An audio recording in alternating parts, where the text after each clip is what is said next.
네, 오늘은 그래도 건너가야 합니다 라는 제목으로 설교를 전하겠습니다. Today's sermon title is We still have to go over to the 안 되는 영어를 하려니까 목이 막히네요. 예, We still have to go over to the other side. 예, 말씀을 읽었고 오늘 말씀은 우리가 많이 읽고 설교를 통해서 많이 듣는 꽤 유명한 말씀입니다. 풍랑도 잔잔케 하시는 예수님에 대한 설교는 우리가 가진 능력을 일깨워주기에 충분한 그러한 말씀입니다.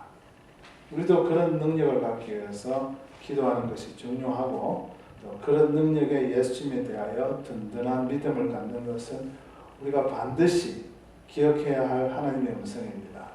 하지만 저는 오늘 그런 말씀을 전하려고 하는 것이 아닙니다. 그 전면에 드러난 능력의 문제를 말씀드리려고 하는 것이 아니고 그 이면에 존재하는 중요한 메시지를 여러분께 전하고자 합니다. 다름 아니라 바다를 건너서 정반대쪽 건너편으로 건너가는 그 건너감의 문제 그 자체에 대해서 설교할까 합니다.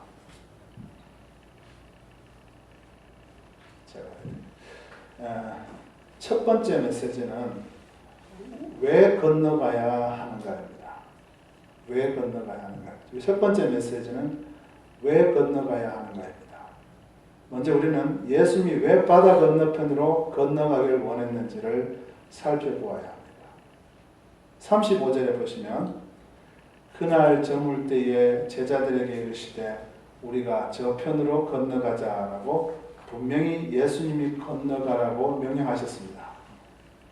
여러분, 예수님이 가라고 하면 어디든지 어떤 일이 일어나고 있는 곳이든지 어떤 사람에게든지 불 속에든지 물 속이든 주님이 가라고 하면 갈 수 있는 믿음을 소유하시기 바랍니다. 그 믿음 소유하시기 바랍니다. 사실 마태복음과 누가복음을 동시에 읽어보면 예수님이 이 사역을 할 당시의 상황을 어느 정도 볼 수가 있습니다. 사실 예수님이 지금 계신 호수 이쪽 편, 제가 호수 바다 이러는데 결국 같은 말입니다. 나사렛 호수, 갈릴리 호수는 디베랴 바다라고 불렀습니다. 똑같은 말이니까 헷갈리지 마시기 바랍니다. 사실 지금 예수님이 계시는 호수 이편 사역은 상당히 성공적이었습니다. 큰 무리에게 산상복음을 전하고 수많은 사람들의 병을 고치고 또 인기가 좋았습니다. 귀신도 쫓아내고 누가 보아도 따라다니는 제자들이 뿌듯할 일들이 많이 일어나고 있었습니다. 잘만 하면 이쪽 교회 하나 차려서 괜찮은 대접도 받을 수 있고 또 엄청나게 크고 화려한 영광스러운 사역을 계속할 수 있을 듯 싶었습니다. 그런데 갑자기 예수님이 디베랴 바다 건너편으로 건너가자고 하십니다. 여러분이 따라하는 제자 입장에서 한번 생각해 보세요. 조금 실망이 아닐 수 없습니다. 이 많은 사람과 칭찬과 그들로부터 오는 인기를 다 버리기 싫었을 것입니다. 너무 아까울 것입니다. 이런 질문들이 불평처럼 나왔습니다. 아니 이렇게 많은 사람한테 사역하는 것이 더 의미 있는 일이 아닐까요?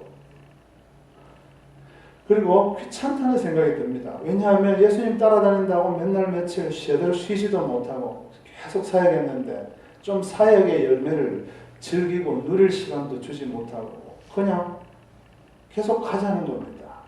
그리고 그 건너편에 바로 옆 동네 가까운 데 그냥 가도 되는데 하필이면 정반대편에 건너가자고 하십니다. 얼마나 귀찮습니까? 네. 나이가 들면 더 귀찮습니다. 네. 아 피곤하다. 아 귀찮다라는 말이 막 밀려 올라옵니다. 바로 여기서 우리는 예수님의 마음을 읽을 줄 알아야 됩니다. 사랑하면 마음을 읽을 수 있잖아요. 아무리 이쪽 편의 사역이 잘 되어도 예수님의 마음은 이미 호수 건너편 동네에 있는 죽어가는 사람들한테 가 계셨습니다. 호수 이편의 사람들이 천국의 말씀을 듣고 천국의 능력을 체험한 것처럼 그쪽 사람들도 그런 말씀을 듣고 체험하기를 원하셨습니다. 이쪽 사람들이 병 치료를 받고 귀신에게서 해방되고 사단의 사슬을 끊고 자유로워진 것처럼 호수 저쪽 사람들도 속히 그 기쁜 소식을 듣고 체험하기를 주님을 간절히 원하고 계셨습니다.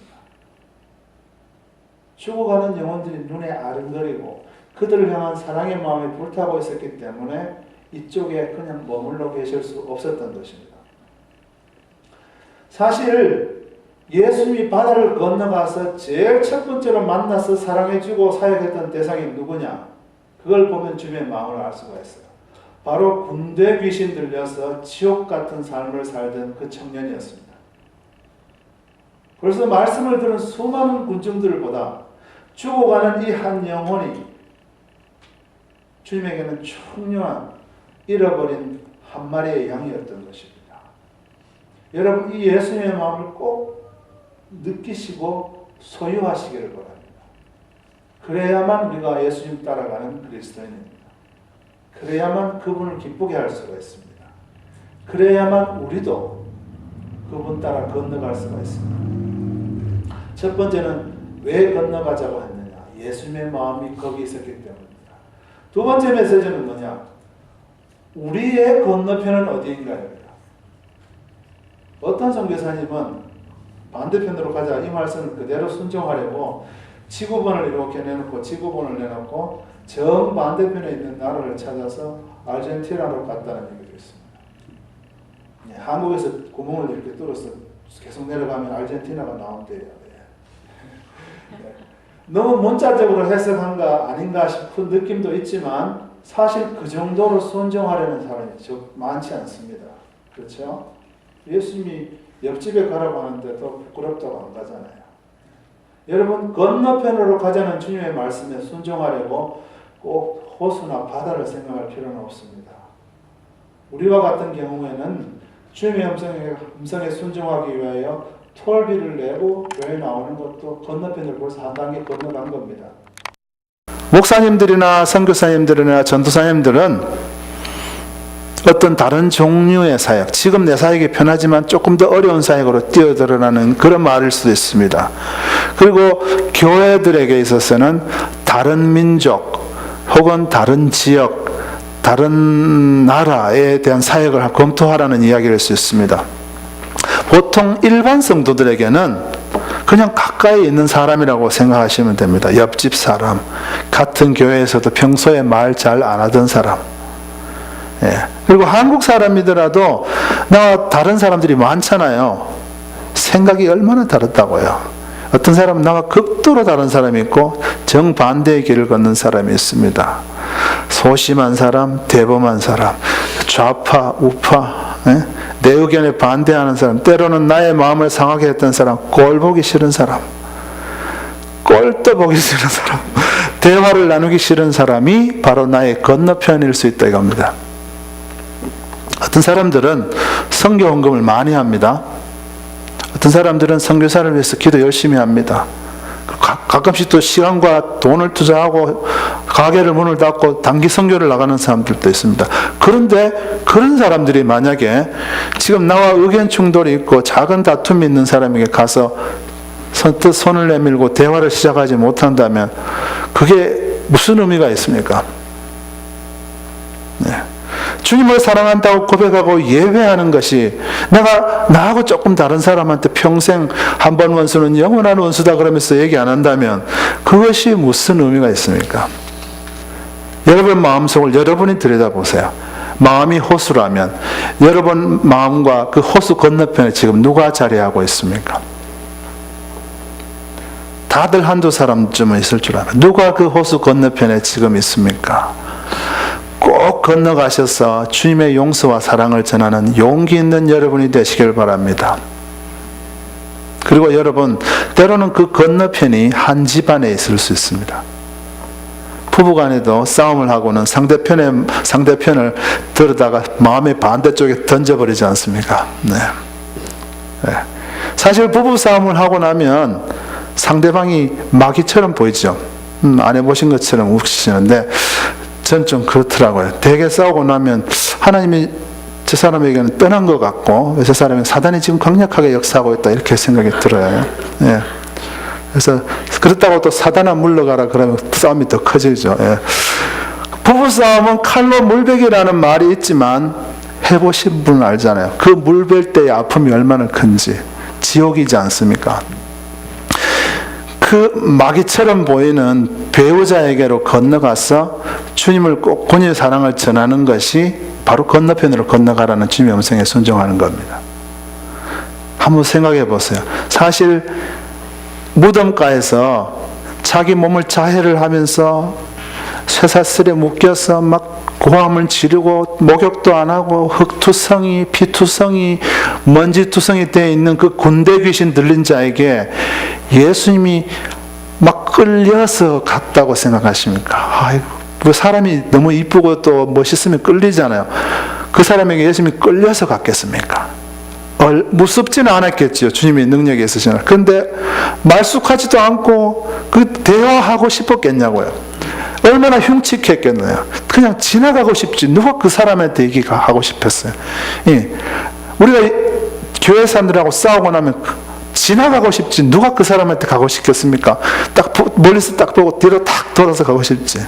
그때 주님이 가라는 겁니다. 그게 호수를 건너가는 거예요. 예. 주님께서 그 죽어가는 한 영혼을 위해서 호수를 건너서 밤새 그 사람 찾아왔다는 것을 꼭 기억하시고 우리도 그렇게 하도록 노력해야 된다는 사실입니다. 그뿐만 아닙니다. 자, 얘도 스킵했네. 우리의 건너편은 부모, 자식, 형제, 자매일 수가 있습니다. 가족 관계에 금이 가 있는 분들이 많죠. 네. 가족이 가족다울 수 있으면 좋지만 그런 분이 많습니다. 어떤 분들은 서로 절대 왕래를 안 합니다. 절대 전화 안 합니다. 네. 근데 이때 주님은 건너편으로 건너가자고 하십니다. 지금 가만히 있으면 가장 편하지만 건너가서 사랑의 포옹이라도 한번 하는 것이 예수님의 뜻입니다. 여러분 가족 중에 혹시 원수 지고 사는 분 계십니까? 때로는 원하지는 않지만 자식들에게 건너가서 한마디 하는 것이 너무 어려운 분들이 있습니다.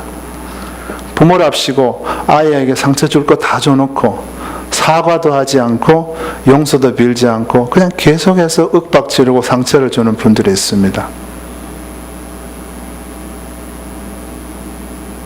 거기가 우리가 건너가야 할 바로 건너편입니다. 예.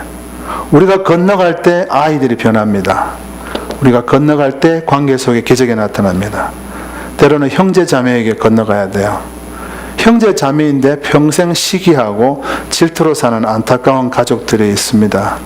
어떤 분은 자매를 평생 질투하면서 엄마는 언니만 사랑하고 나는 사랑하지 않았다고 나이 50 먹어갖고도 옛날에 있었던 얘기 하는 사람들을 보았습니다. 어떤 분들은 결혼하고 나서 들어온 사람들이 들어오기 전에는 결혼하기 전에는 친했는데 결혼하고 나서 많이 싸우게 되는 가족도 있습니다. 그럴 때 주님께서 건너가자라고 하십니다. 건너가라가 아니고 건너가자라고 하시는 이유는 내가 같이 가서 도와주겠다 이 말입니다. 그냥 순종하시면 돼요. 네. 그러면 예수님의 마음을 감동을 주는 것입니다. 네. 두 번째 메시지는 아까 뭐였느냐? 우리의 건너편이 누구냐 하는 질문이었습니다. 첫 번째 메시지는 왜 건너가야 하는가였습니다. 세 번째 메시지는 누구랑 같이 건너가는가입니다. 방금 예수님이 같이 가자고 했잖아요. 그런데 예수와 함께 건너가지 않는 사람들이 있습니다. 36절에 보시면 그들이 무리를 떠나 예수를 배에 계신 그대로 모시고 가매 다른 배들도 함께 하더니라고 말씀하십니다. 지금 바다 위에 그림을 그려보세요. 예수님이 탄 배가 있고 우리가 쉽게 잊어버리는 것이 그 옆에 다른 배들도 있었어요. 예수님이 안 탄 배들도 있었다는 거죠. 그런데 다 같이 출발했습니다. 그런데 같이 도착했다는 기록은 성경에 찾을 수 없습니다. 그 말은 예수님이 없는 배는 끝까지 간다는 보장이 없다는 얘기입니다. 오로지 예수님이 탄 배만, 예수님과 함께 같은 배를 탄 자들만이 고난이 있고 풍랑이 있더라도 목적지에 안전하게 도착함을 잊지 마시기 바랍니다. 우리 지금 간단하게 영어 공부해 보겠습니다. 배를 영어로 뭐라 그럽니까? 예, 잘하시네요. ship입니다. 근데 사람들은 예수는 없이 그냥 타는 배들이었어요. 예. 첫 번째는 fellowship입니다. 그 말은 교회 나올 때 예수와 상관없이 교제하러 나오는 사람들입니다. 두 번째는 friendship입니다. 친구 따라 강남 간다고 친구 버리고 교회 나오는 사람들입니다. 예. 세 번째는 kinship입니다. 핏줄 때문에, 엄마 아빠 때문에, 오빠 남편 때문에 교회 나옵니다. 넷째는 리더십입니다. 이것이 한국교회에 요즘 문제가 되고 있습니다. 예수님 보고 교회 나오는 것이 아니라 목사 보고 교회 나오는 겁니다. 목사가 아무리 훌륭하다 하더라도 예수님보다 더 위에 두면 망합니다, 여러분. 꼭 믿으시기 바랍니다. 유명한 찬양 인도자, 멋있는 찬양 인도자 오빠 보러 나오는 여자 성도들도 있습니다. 그럼 망합니다, 여러분. 다섯 번째는 스칼라십입니다. 지식적인 것 충족하려고 나오는 사람들이 있습니다. 하지만 이 모든 것이 필요할 때가 있습니다. 하지만 이 모든 것이 다 있어도 그 배에, 그 쉽에 예수님이 빠져 있으면 아무 소용이 없고 그 교회는 죽은 교회고 그 성도는 죽은 성도입니다. 이런 배를 타고 신앙생활을 하는 사람들은 주님이 지정하신 목적지에 도착할 수가 없습니다. 어떤 사람은 예수님을 분명히 싣고 가긴 가요. 그런데 그 배에 예수님이 반토막만 타고 있어요. 끔찍합니다. 그리고 어떤 사람은 예수님 다른 건 다 없고 예수님의 오른손만 싣고 가는 사람이 있습니다. 이게 무슨 말이냐? 능력의 손을 얘기한다. 즉, 내 마음에 드는 말씀만 순종하고 내 마음에 들지 않는 것은 버리는 사람들입니다. 교회 오면 복 준디야, 교회 오면 치료받는디야, 이런 말씀만 받아들이고 십자가를 지고 나를 쫓으라, 이거는 성경에 없는 거 찢어서 버리는 사람들, 바로 예수님의 반토막만 싣고 다니는 사람입니다. 이것은 주님과 함께 가는 길이 아닙니다. 어떤 사람들은 자기가 만들어낸, 발명한 예수님과 같이 갑니다. 요즘 자유주의에 물든 신학교들에 가면 학생들이 전부 자기 나름대로의 하나님에 대해서 막 연구해서 발표하는데 성경과 무관한 경우가 참 많습니다. 즉, 자기들이 성경을 갖고 하나님이 가르쳐 주신 하나님을 받아들이는 것이 아니라 하나님을 내가 만들어내는 겁니다. 그것은 예수님과 함께 가는 것이 아닙니다. 그런 배는 목적지에 도착할 수 없습니다. 네 번째 메시지는 뭐냐? 네 번째 메시지는 주님 따라서 호수 건너편으로 가는 길이 평탄한가입니다. 어떻게 보면 오늘 말씀을 읽어보면 예수님이 좀 무책임해 보입니다. 왜냐하면 주님이 가자고 했으면 다 책임져 줘야 될 텐데 가는 길에 풍랑이 막 다가옵니다. 배에 물 들어오고, 여러분 지금 살면서 지금 내가 가고 있는 배에 물 들어온다는 느낌 가지신 분이 있을 겁니다. 지금 내 배에 물 들어왔다, 손 한번 들어보세요. 물이 조금 새는 분 손 한번 들어보세요. 잘 가고 계신 것 같은데, 주님 따라가면 모든 길이 평탄해야 할 것 같은데 사실 그렇지 않기 때문에 우리가 때로는 고민하게 됩니다. 37절에 보면 큰 광풍이 일어나며 물결이 배에 부딪혀 들어와 배에 가득하게 되었더라. 예수께서는 고물에 베개를 베고 주무시더니 제자들이 깨우며 이르되 선생님이여 우리가 죽게 된 것을 돌보지 아니하시나이까. 죽게 됐다. 예수님 따라가는데 죽을 지경이다, 이 말입니다. 이거를 성경에서 제해버리고 싶습니다, 우리의 마음은. 그런데 성경은 성경이에요. 예수님의 명령에 의해서 건너편으로 가고 있는데 왜 내가 계속 월급이 안 오르냐 이렇게 고민할 수 있습니다. 왜 내가 맨날 내가 원하는 가게가 이렇게 안 되고 왜 이렇게 내가 사업이 안 풀리고 애들이 왜 이렇게 잘 안 되냐 이렇게 생각할 수 있습니다. 그런데 문제는 예수님 따라가는 사람은 반드시 목적지에 도착한다는 겁니다. 예수님 싣고 가지 않는 사람은 지금 잘 돼도 결국 빠져서 죽게 돼요. 여러분, 죽음의 위협을 느낄 정도로 지독한 풍랑을 통과하는 것을 요때 다른 건 다 바다에 빠뜨려도 주님은 꼭 붙들고 계세요. 그러면 반드시 목적지에, 주님이 내 인생을 통해서 이루고자 했던 그 아름다운 목적지에 도착하게 됩니다. 여기뿐만이 아닙니다. 사도행전 27장에 보면 복음 전하러 가는 바울이 탄 배가 엄청난 풍랑을 만나서 산산이 부서지는 장면이 나옵니다.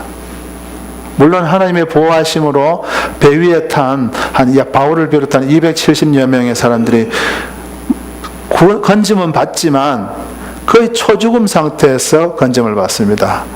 잘 읽어보세요. 마지막에 가면 이런 장면이 나옵니다. 막 어떤 섬에 막 들어가려고 하는데 파도가 막 강하게 와서 배전에 부딪히고 배가 깨어져 가는지라, 그래서 막 헤엄쳐서 나가라고 명령하고 물속에 뛰어들어서 어떤 사람은 나무 판자를 잡고 건너가고 헤엄쳐서 가는데, 그 계절이 언제였는지 아십니까? 겨울입니다. 한겨울에 물속에서 헤엄쳐서 배는 다 깨어지고 헤엄쳐서 겨우 건져받았습니다. 얼음장 같은 바다. 3, 4분만 있으면 사람이 죽는다고 합니다. 그럼 상상해 보세요. 주님 따라가는 길이 평탄한 길이 아닙니다. 평탄할 때도 있어요. 어떨 때 주로 평탄한가? 주님이 우리에게 조금, 넌 아직 그림책을 봐야 될 수준의 국민학생이니까, 초등학생이니까 그림 좀 봐라, 내가 살아있다, 그럴 때 주로 많이 탁탁탁탁 많이 좋은 것을 주세요. 조금 성숙하면 어려움을 좀 더 주세요. 왜냐하면 어려움 속에 영광이라는 그게 있기 때문에, 그걸 통과하면 나중에 큰 영광이 있습니다.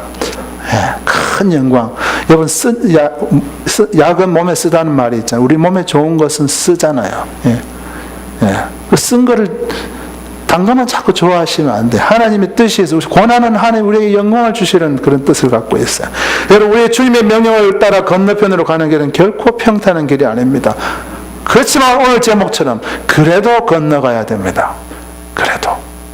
왜냐하면 그것이 바로 주님의 명령이기 때문이고, 바로 그 건너편이 주님의 마음이 머무는 곳이기 때문입니다. 켄터키에서 사는 한 선교사 이야기를 해드리겠습니다. 이 선교사가 인도 선교를 가기 위해서 세상 말로 너무 운이 없어서 7일이 걸렸답니다. 어느 날.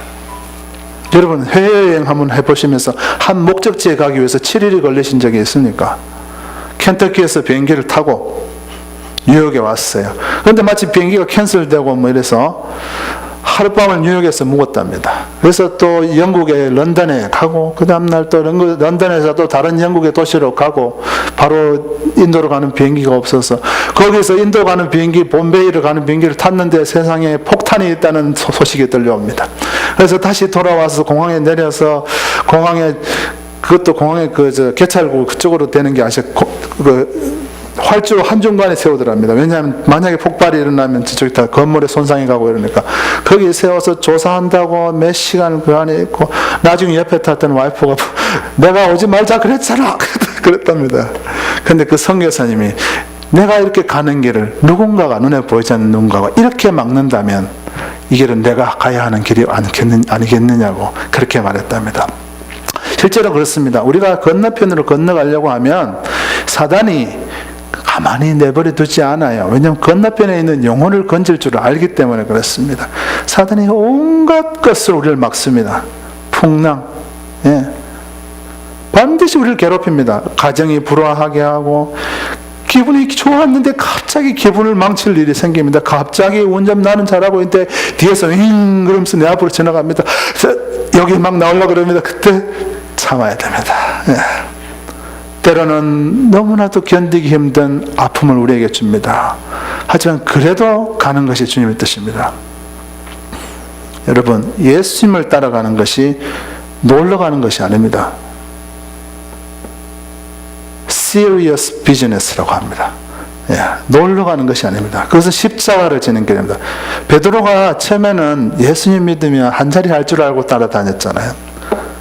그분이 정말 누구인지 몰랐어요. 그래서 예수님이 어느 날 인자가 고난을 받고 십자가를 지고 죽어야 한다라고 이렇게 말하니까 베드로가 한 말이, 성경에는 주여 그리하지 마옵소서 이렇게 되어 있는데, 쉽게 말하면 하지마!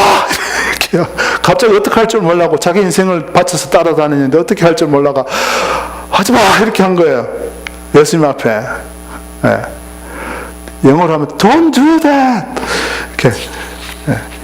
예수님은 지금 고난을 준비하고 있는데 베드로는 하지마! 그러고, 제자들은 지금 누가 더 큰가 싸우고 있습니다. 교회들은 어느 교단이 더 큰가 싸우고 있습니다. 어느 교회가 빌딩이 더 큰가 싸우고 있습니다.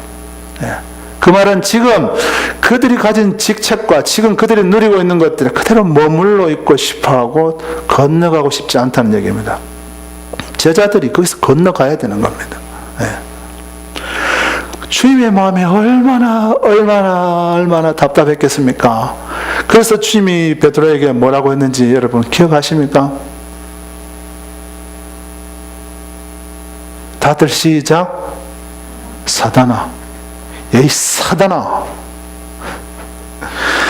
베드로를 한 번도 욕하지 않았던 예수님, 십자가 가는 길을 막는 것에 있어서 건너편으로 건너가려고 하지 않는 것은 그 제자들을 향해서 사단아, 내 뒤로 물러가라. 네가 하나님의 일을 생각지 않고 사람의 일을 생각한다. 사단은 우리에게 이렇게 얘기합니다. 너희들 이제 교회 조금 이제 클 거니까 편해질 거야. 헌금도 많이 모이고 이제 좀 있으면 뭐 이것도 사고 저것도 사고 이제 조금 더 교회에 이제 밴 하나 사서 석 달에 한 번쯤은 유원지에 가서 놀고 뭐 이런 생각하게 할 거라고요. 그래. 편안하게 즐기면서 교회 생활 하라고 종용하고 그것이 옳다고 거짓말 할 것입니다. 때로는 다른 설교자를 통해서, 때로는 다른 교인들을 통해서. 그런데 편안하게 교회 생활하는 것이 우리의 목표라면 우리는 예수님을 예배하는 사람들이 아니고 사단을 예배하는 사람들입니다. 교회에서 위로받지 말라는 게 아닙니다.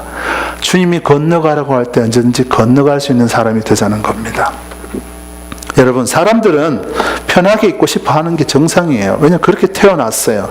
영어로는 comfort zone이라 그러는데 평안한 데 머물러 있고 싶어 하는 거. 모두가 안정을 향해 인생을 설계하고 그것에 많은 것을 투자합니다. 그런데 여기에서 벗어나지 못하면 지금 한인교회들이 많이 겪고 있는 그 병에 걸리게 됩니다. 한국에 있는 많은 교회들.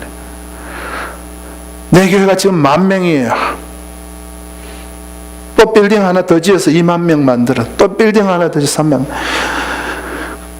말이야 여러 가지 합리화를 많이 하죠. 그런데 그런 것들이 하나님의 뜻이 아니라는 거죠. 하나님 우리 보고 건너가라고 하는 것을 찾아야 돼요.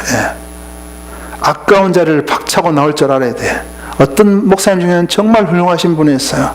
65세 딱 돼서 자기가 일구어놓은 큰 교회 딱 사표내고 원로 목사님 자리도 내팽개치고 딱 나오시는 분을 보고 사람들 감동을 받습니다.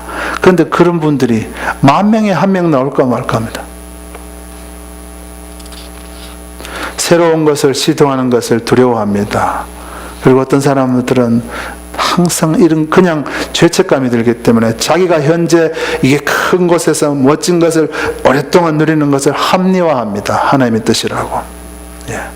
그리고 움직이는 것은 귀찮고 돈 들고 시간 뺏긴다고 하기를 원치 않습니다. 여러분, 안주하는 것은 많은 경우에 하나님의 뜻하고 어긋납니다. 여러분, 하나님이 예수님이 건너가라면 건너갈 준비를 하고 계셔야 해요. 그것이 예수 따라가는 사람이에요. 가정사가 되었든 교회 일이 되었든 언제든지 주님이 옮기실 때 아브라함 보고 하란에서 아무 목적지 없이 가라고 했을 때 아브라함이 그냥 주님을 믿고 갔더니 그 믿음을 의로 여겼더라. 성경이 이렇게 얘기합니다. 아버지 돈 들 텐데요. 그런 마음 들잖아요. 돈 많이 들 텐데 아버지 우리 애들을 어떻게 해요? 이런 생각 들잖아요. 그래도 가야 돼. 아버지 여기 내가 갖고 있는 거 이거 다 어떻게 처분해요? 이 많은 것들. 그래도 가야 돼. 안정을 찾는 우리의 악한 본능이 우리로 하여금 주님이 원치 않는 곳에, 주님이 원치 않는 뿌리를 내리게 만드는 것을 우리는 늘 경계해야 됩니다.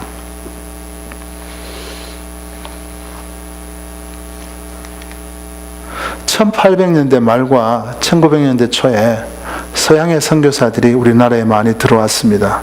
어떤 사람은 토마스 선교사는 들어오자마자 칼 맞아 죽었습니다. 성경책 이렇게 들고 예수 믿으려고 하려고 입을 열려고 예자 하다가 칼에 맞아 죽었습니다. 네.